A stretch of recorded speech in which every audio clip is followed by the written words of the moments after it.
Welcome to Bitcoin Roadshow. This is a road. I haven't done videos for a while, and I was actually kind of avoiding doing videos on, obviously I mentioned Chainlink and a few others a few months back about different altcoins you could invest in. And the reason why I held back is I'm getting a little bit sheepish because of what happened in 2016 to 2019.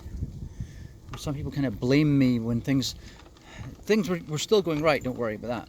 What I mean is when things go wrong for a small period of time, like a friend of mine, Chris, who bought Ethereum at 200 and then moaned at me when it went to 180, this is in Atlanta, and but then didn't say a word when it went to 300 about 2 weeks later, and I have to deal with this short-term emotional investor, So what I want to do is to say what I don't want to tell you what to do. I want to tell you what I've been thinking. Damn, what a wind. What I've been thinking is, trying to get off Rumble. Give me a minute. I'll tell you right now where my position is I am, for the first time since 2013, completely out of Bitcoin, except for one. That's very rare for me. It doesn't happen. There you go, wee man. Oh yeah. Oh boy, he goes, the little man. So yeah, the reason why I've done that is I'm taking a big risk. I believe that DeFi, which is projects like Band and Polkadot, all these sort of things, right? I think that they're going to do well, but they're also a trap, right? And this is why I didn't really want to harp on too much, even though I did say Chainlink a few months ago when it was 150 and 250 and 350. I stopped talking about it at 350 and it went to $20. So you can see already that even if I had gone more heavy into it, I would have done extremely well, but I didn't go that heavy into it.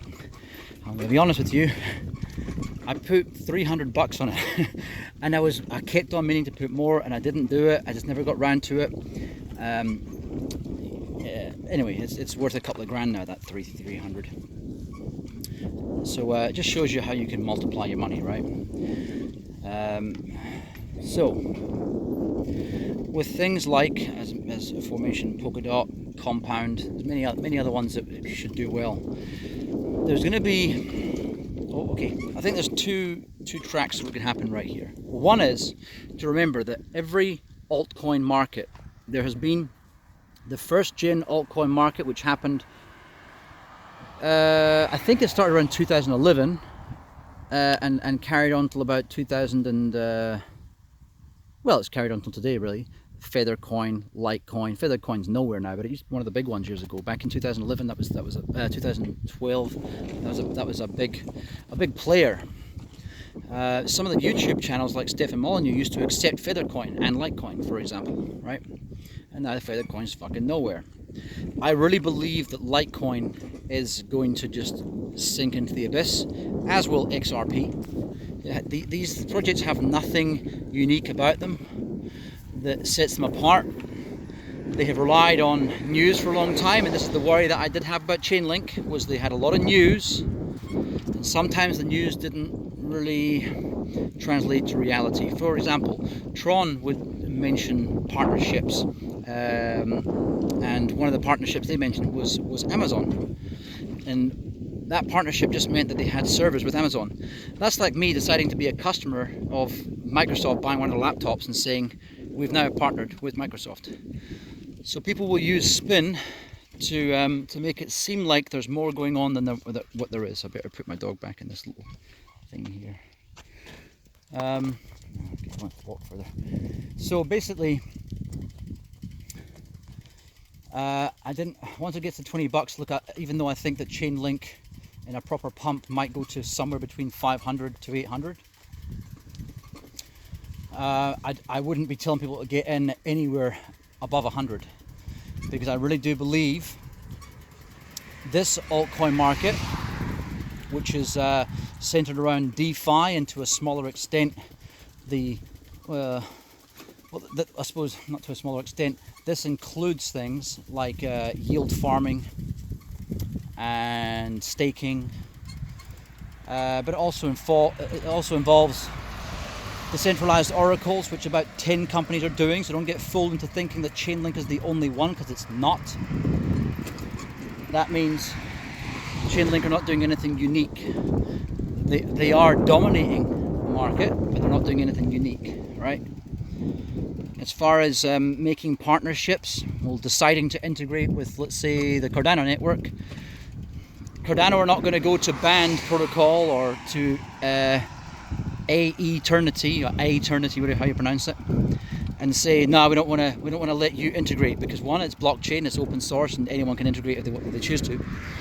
Two is, every company wants to partner with as many companies as possible, so you're not going to get the exclusivity that you get in other markets, right? And this is the only point of, let's say, just to be wary of, is that, you know, it can seem like one company is going to do everything and be the be all and end all, but the reality is it's not going to be true. Especially if there's a cost associated. Even if things scale properly, they get to the stage where it just becomes too expensive to utilize a certain solution. And this is the same with any piece of technology. But yeah, as I say, bear in mind that these different altcoin markets, so what you had first of all, in the time of Litecoin, shit ones like Spain coin and all this sort of stuff that came around years ago, they were forks of Bitcoin. So was Dogecoin. Dogecoin was done as a kind of joke by its founder. What's his name? Dan? No, I think his name was Daniel as well. But anyway, it doesn't matter. Like Larimer. Now, the next thing was platform coins. That's your Digibyte, your Ethereum. Oh, the wind comes from nowhere. Oh, that's great. I hope this isn't completely destroying the sound right now. I'll just go walk in this field back here. So, that was the second wave. Was you basically, the first wave was basically making copies of Bitcoin. They were all mineable copies of Bitcoin, which meant you really had to dedicate a community to mining it, and that community could switch their mining in the days of CPU mining, meaning you could mine from a laptop, or in the days of GPU mining, meaning you can mine from a graphics card. You could switch that to any other algorithm you wanted to, which is on a certain, which a blockchain uses to use as a mining protocol. And then you switch to the next market, which was the ICO altcoin market. So this is the third iteration of altcoins, right? This is around the mostly concentrated 2015, 16, 17, right? And culminating into a big point in 2017. Everyone thought, oh, this coin's great, and people are saying how great a coin is. Oh yeah, I love this coin. Why do you love it? This is, you're dealing with emotional retards, right? They love it, and they don't even realize it's functioning on top of the Ethereum network, or it's functioning on top of an EOS network, or whatever it might be. And they think their coin is great. They can't explain why. The same reason why people can't really explain why XRP is great. You know, even though Ripple products might have been fairly useful if they had made things happen, but they just didn't seem to make things happen.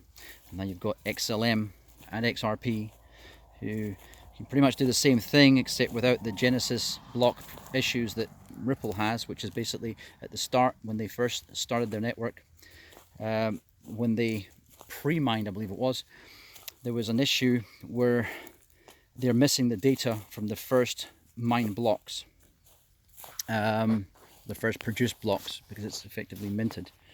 When you pre-mine something, you effectively set the difficulty rate to nothing, and you mine as much as you want. You just produce the coin, with the exception of in an ERC20 token. You basically create a smart contract and you produce all the coins. You use a thing called vesting to release the coins at different stages, right? I've got no reason to go into these anymore, or even as much as I have already, but to say that this has happened before, it will happen again, and it's happening again. So what we have now is DeFi. DeFi takes on board many different things. Basically, it's like it stands for, decentralization of finance, right? And that can be anything from a lending platform. So if anyone's ever come across the YouTube user, what's his fucking name again? He used to be called Crypto Baller. Now his name is the something Oracle. He was always talking about lending platforms. A lot of people call that guy a scammer. he does actually have a bit of insight, onto some of these things. Lending platforms was his area. He did do very well in his area. I can't really call him a scammer. I just say that he's one of these guys who he hypes things up. He's got a certain flair, a certain style to his channel. People follow him.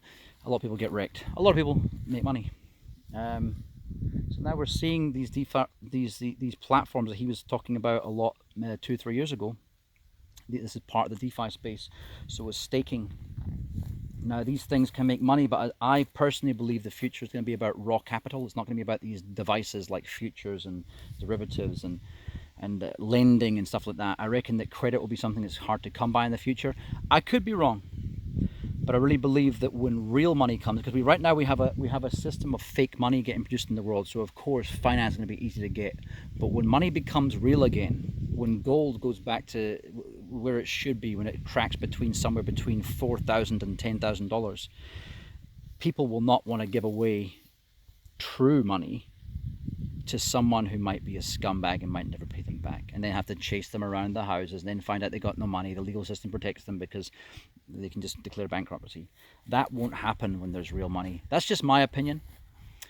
Many people think I'm wrong. Of course, if the cryptocurrency market gets dominated by the likes of JP Morgan and Goldman Sachs and all these people, then what we will see is what we're seeing right now, and that is money getting printed on trees. Because whether you like it or not, as much as I've talked about in previous videos, Chainlink, which is doing extremely well, is number 5, or it made it to number 5 on the CoinMarketCap, which is an amazing feat.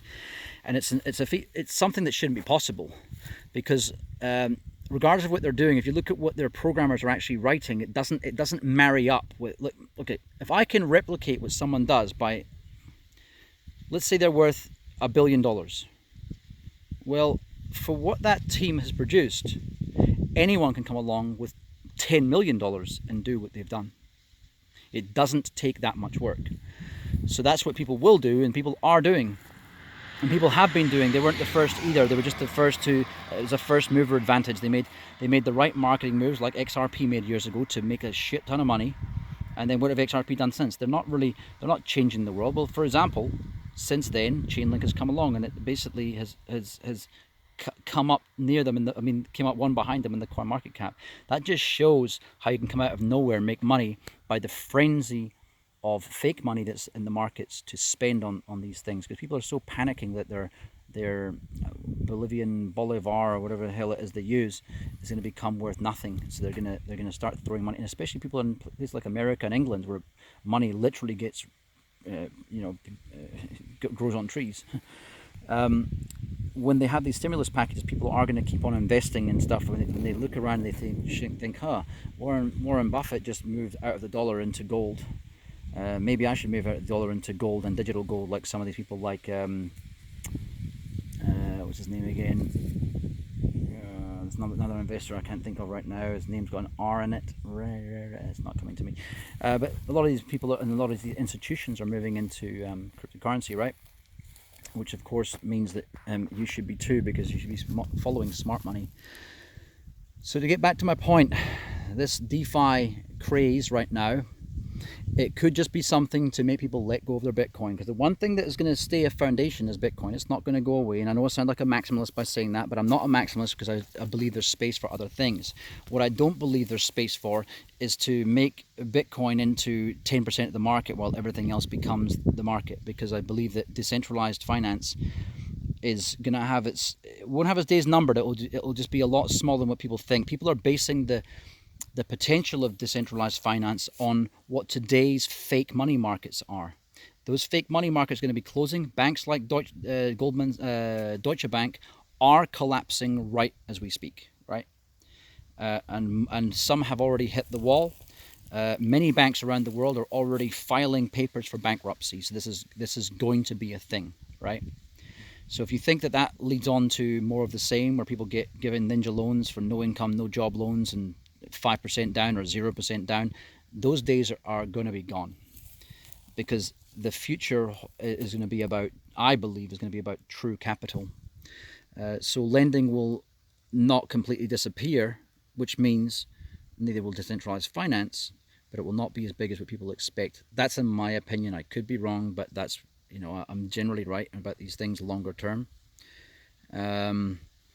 So what I'm doing right now is I've got a lot of my money invested in things like Energy Web Token, so power grids, so decentralized things like decentralized supply chain management, decentralized power grid management, decentralized finance, and I don't plan to stay in there any longer than April, May next year, and even that would be more than I'm comfortable with. Even now, to be honest with you, my portfolio is down quite a bit, because this happens, things float up and down. I've had a panic right now. I'd lose 30% of what I've had at the start of the year. Or sorry, what I've had at my all-time high this year. Sorry. So I still wouldn't have any loss, but I wouldn't have had any gains. I'd wipe out my gains if I was to sell right now. And that's the thing about having a strong hand. You've really got to commit to your investments, right? I'm not going to say trades, because it's not about swing trading. This is just literally about saying, right, what should I put my money in to safeguard it? What I've got in this world, you know. And a long time ago, I chose to do, back in 2011, I chose to do Bitcoin, and then I chose to do gold as well, around about 2010-11, so a couple of months before. It was literally months apart, because the Kaiser report was talking about it down to I think they were talking about it at $3 as well. I actually bought before the Kaiser report. Before that report, I saw it's more like a news info documentary in New Zealand. Some old guy. I wish I could actually find that. I can never find that thing anymore. But I wish I could find that original one that I saw. Because I was so confused back then. I thought Bitcoin was I literally thought it was a plastic token that was digital. I had no idea. This was back in 2009 when I first saw that press release thing that was on the news in New Zealand. Anyway, my point being that this is just another look. If you look at the macro scale, there's people that make money. A few of my friends have made good money on crypto, right? And each of the market cycles that have happened. So original one, buying Feather coin, sold out Feather coin early. One of my mates, Krishna, got out of Bitcoin. I think he, same time as me, he got out in 2012, I think, as well. And he said he wouldn't get back in until it was regulated. It's a completely different take on that I have, because I think he made money, then lost money, and I think overall didn't like the stress of it, right? Anyway, my point being that the DeFi market will be no different, because you've got to see how many. Look, we've come from about 3,500 to 6,000 something coins on the CoinMarketCap. A lot of that is because Binance now own CoinMarketCap.com, right? Because they're just money whores, right?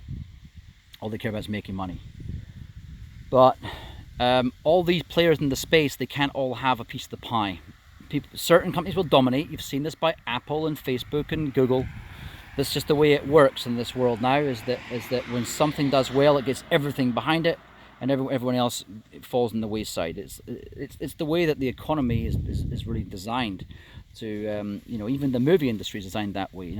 Give a few people ridiculous amounts of money, and everyone else has to make little cheap budget films. And instead of having an actor seen only once or twice, you've made a few million, go fuck off. I don't want to see Tom Cruise's face again. That's not how it works. They flog the same horse, and then people like Zuckerberg become billionaires, and they become the new monarchs of the world. That's what they become. For all we know, people like Tesla are being fed technology from what we've produced. What our money's produced. It's in secret by the government. We won't know, but they are the new rentier class, the new elite, the new. Well, it's a technocracy that we're coming up to living in, and it's being delivered by government handouts, effectively, that favour them. So, even though Chainlink could go up to 300, 500, 600, even 1,000, who knows, the risk is that it could come up to 300 and deflate, or even 100 and then deflate and be worth nothing. And you'll see these pullbacks right now. It make people panic who can't have a strong hand and hold on.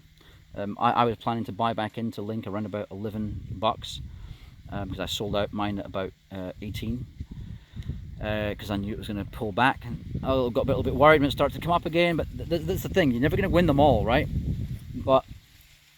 don't do what I do and don't risk it all. This is a one-off thing that I'm willing to do because I just think, you know, at the end of the day, I've got what I need. I'll still be okay if I lost everything I have in crypto. I'm just thinking, you know, for the risk of going next level in life, it's probably worth me just investing in a few of these things. Some of the things I've invested in at the start of the year have gone up. It's between 4 and, a lot of the good projects between 4 and 9 times. And some of them went up a lot and then came back down again. So Chainlink's one of those ones that went up about 9 times since I bought it. And AGI went up heaps as well. I think I put 1.1 of a Bitcoin in that. I ended up with 4.4 now, so that's done all right. So that and Fetch AI are two of the ones in the AI space that should do well. So I would say that that's the thing. You can go in something that's like in the decentralized oracles. You can go in something that's like the 20th best, and it can make a higher percentage gain. You've really got to be watching just the charts on where things are on a market cap. If something's under 4 million in a market cap and it's in an industry that's $1 billion industry, it's worth throwing a spear at. You know what I mean? But as I say, don't do what I did. And if you've like only got, I don't know, 0.1 Bitcoin, if you only got 1 Bitcoin, don't throw the whole thing on the board. You know what I mean? It's not a good move. But yeah, these are the risky times. These are the times when you say, right, when it works out well, you can look back at it and say, I knew what I was doing, it was all great. But no one knows what they're doing. It can all fall to custard at any time, and that's what you need to be prepared for, right? No one knows what's going to happen. No one knows if they're going to lose everything they've put into it, and everyone can look like a fucking genius down the track when it all works out for them. And I'm guilty of this myself. I'm trying to look like a, you know, like, oh, I knew exactly what was going to happen. Yeah, I guessed what was going to happen, and it happened to be right, but it could have just as well gone the other way. And actually, it has gone the other way with coins like Litecoin. I believed in Litecoin far too long. I mean, even when I knew this is pretty much over, I thought, no, this is still the Bitcoin is gold. Fuck, it's just stupid. There is no place for Litecoin in this world. It's a dead coin. Actually, I still own 40 of them, and I should get rid of them. I don't even know why I still own them. I still own Dash, even though I know that Monero has the edge when it comes to being a private coin. I don't know why I own Zcoin as well. Zcash and Zcoin, actually, I own both of them. So these are my points. Once you make your money on the, let's say you are investing and you're saying, right, I'm gonna go into Zap and DeFi and then decentralized oracles. I'm gonna go into a few other ones and Band Protocol and Link, right? Once you make your money and you see that everything's favoring Link, take your profits towards Link and have one DeFi. Don't spread it too thin. Because it's okay making money at the bottom of the market when everything's flatlined, because it can't go. It's not likely to go down further, but the gains can be huge. But once you're midway or even 1/3 of the way, those gains, you can't take them for granted. They might actually plummet back into obscurity. This does happen in the middle of altcoin markets. It's happened before. The best thing to do, I think, is to say, right, what is the 1 or 2 good projects in each area? You could split DeFi out if you like, for example, into the best lending. So let's say you go for Lend token, the Aave, right? Keep that one there. Keep Link for decentralized oracles or Band, because I think it will closely follow, and it will continue to closely follow and probably make more gains in time. And then I don't know, let me think what else for things like staking. I mean, you could stick to Zilliqa. Me, for a long time, I'd be on Cardano, although I do own Zilliqa, Digibyte, and Cardano. And I actually sold out all of my Ethereum. I just a sneaking suspicion, which happened before, and I was wrong about Ethereum.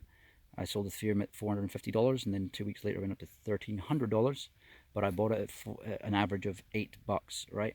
Down to 450, up to 12, an average of $8. So it still made me a lot of money, but I did sell out too early. But if I hadn't been wrong, and let's face it, later I wasn't, look, Ethereum went down to, I think, $80 again, down from 1,300. It took a massive hit, much bigger hit than Bitcoin took. Well, I mean, for a longer time. Bitcoin, of course, went down at 3,500, down from 20,000, yeah. Anyway, that's what I just wanted to say. It's what I'm up to at the moment. I'm not in Ethereum at all right now. I kind of wish I was, but I'm not going to FOMO back in at twice the price that I sold at, or just under twice the price that I sold at. I'm also not going to do the same with Bitcoin, although I sold Bitcoin between 8 and 12 at different times, and the things I invested in at 8 did quite well. I'm just wetting my dog down because he's getting a bit hot. So yeah, I can leave it there, I think. But just be careful. These markets that seem like they can't lose can go to zero, and I just give that as a word of caution. There's nothing in the stars that says this has to be a bull market. Out of nowhere, this market to turn to nothing. They could keep on printing dollars for Africa, and what could end up happening is people would just keep on accepting, oh, well, we accepted it before, let's just carry on using money. Look, hey, the government's giving me stuff. The government have a dying currency, but they also have the monopoly of the market right now, the governments of the world. So if they decide to start being Santa Claus, people will accept the free tokens they get given. And this could affect the gold markets, it could affect the crypto markets. So don't think for a second that gold has to go to $4,000 and that Bitcoin has to go back to 20 again and then to 100. It doesn't have to happen yet. Of course, it's almost undoubtedly that it's going to happen eventually, but most people can't think in those long terms. They want money now, or they want it within a year, or within 6 months of putting it in. So I'm just saying, word of caution. Don't go too heavy into DeFi, especially especially FOMOing in. In many ways, let's say when Link goes to 20, you're better off waiting for a pullback and then it goes to 25 and then buying then than you are buying at 20. That sounds crazy, I know, but you've got to, the way it's like a mountain climber climbing a mountain, right? You got to put in those pegs. If those pegs aren't rammed in solidly, or you haven't bothered to put a peg for 200 meters, when you fall, you're going to fall far. And most people cannot handle losing, going, let's say, from a 10 grand investment and it becomes worth 100. Most people can't handle that, and they will sell out. And then when it springboards back up again, well, and not just that, if it never comes back up again, well, they just bought in 10 grand worth and threw it away, instead of buying 10 grand worth, which was worth which basically cost more. So effectively you're getting, let's say, 7.5 grand worth a few months later, but you're doing it with less risk. You're doing it after it's more tested, after another upswing, because these upswings happen, swing up, a little bit of pullback, maybe goes a little bit sideways, a little bit up, and that's how it works. When you're buying straight on that curve, you're buying with emotion only. Even if you think you're not, you've got to, look inside yourself and see what's going on. Anyway, I'm going to leave it there. Cheers, bye.